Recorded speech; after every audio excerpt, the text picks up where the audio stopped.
வலைதளம் முழுக்க. ஒளிய தெரியாதவன் தலையாரி வீட்டில் ஒளிஞ்சான்னு சொல்லுவாங்கல்ல, சட்டமன்றத்திலே வந்து ஒப்புதல் வாக்குமூலம் கொடுத்துருக்காங்க. ஒரே ஒரு கேள்வி, டி நகர் குளோபல் இத்தனை லட்சங்கிறார், குடிட்டு சொல்ல டி நகர் குளோபல் இத்தனை லட்சம் சொல்ல தயாரா இருக்கிறேன், நானே கொடுத்தேன், நான் நிர்பந்திக்கப்பட்டேன்.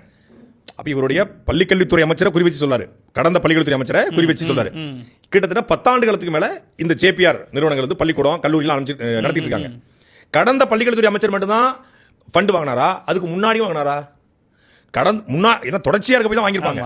சரி, கடந்த முறை இருந்த பள்ளிக்கூடத்தில் அமைச்சர் சட்டமன்றத்தில் இல்ல, அதுக்கு முன்னாடி வாங்கினார்ல, அவர் சட்டமன்றத்தில் இருக்காரு, உங்க பக்கத்துல இருக்காரு. யாரு? சிங்ஸ் ப்ரோ, அவர் தான் பள்ளிக்கூடத்துறை அமைச்சர். அப்ப அவரும் வாங்கியிருந்தாரா? அவரும் வாங்கியிருந்தாருனா ஊழல்வாதி எப்படி கட்சியில் சேர்த்தீங்க? அவரும் வாங்கியிருந்தாருனா இந்த முறை வந்த பிறகு அதை ஆய்வு செய்து நடவடிக்கை எடுப்பீங்களா?